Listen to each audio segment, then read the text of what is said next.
The Sacred Flame, Mystical Revelations on Sexual Energy and Spiritual Consequence, Episode 4, The Ladder of Light, Transmutation and Spiritual Ascent.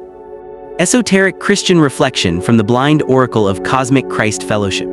There is a sacred art known only to the mystics, whispered through the ages in hidden chambers and desert caves.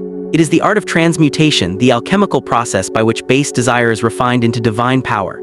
In the esoteric Gnostic tradition, transmutation is not repression nor denial but transformation. It is the conscious elevation of sexual energy from the lower centers of the body to the throne of the soul.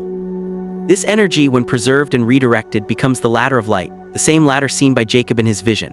And he dreamed, and behold, a ladder set up on the earth, and the top of it reached to heaven, and behold, the angels of God ascending and descending on it. Genesis 28:12. This ladder is not external, it is the spinal column. Each rung is a chakra, each ascent a deepening of consciousness. The angels are the energies rising and falling, depending on the purity of the vessel. The mystic learns that the sexual energy is the oil in the lamp. Without it, the flame of the soul flickers and dies. With it, the light burns eternally. This is why Jesus said in Matthew 25:4, "But the wise took oil in their vessels with their lamps. The foolish virgins squandered their oil, their sexual energy, on pleasure and distraction. The wise preserved it, transmuted it, and entered the bridal chamber of the Spirit." Transmutation begins with intention. The seeker must choose to honor the sexual energy as sacred.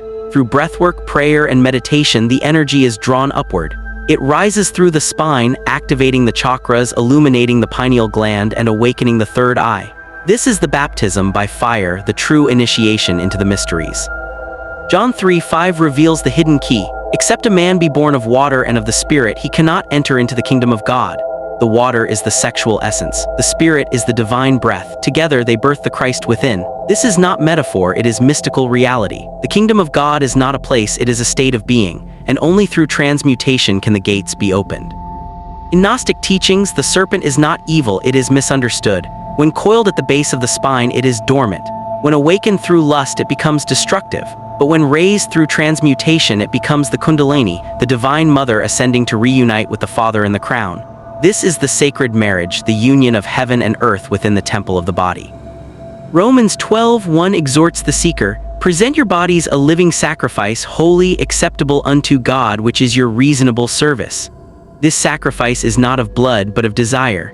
It is the offering of the sexual energy upon the altar of the soul. It is the fire that purifies, the breath that sanctifies, the light that transforms.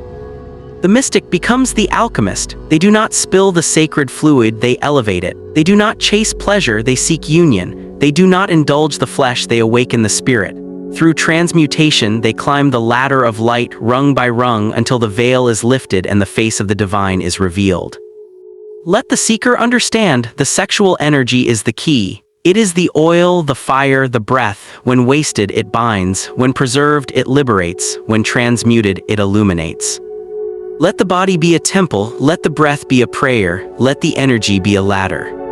For only in ascent does the soul remember its wings. Only in transmutation does the flame burn eternal. Awake thou that sleepest,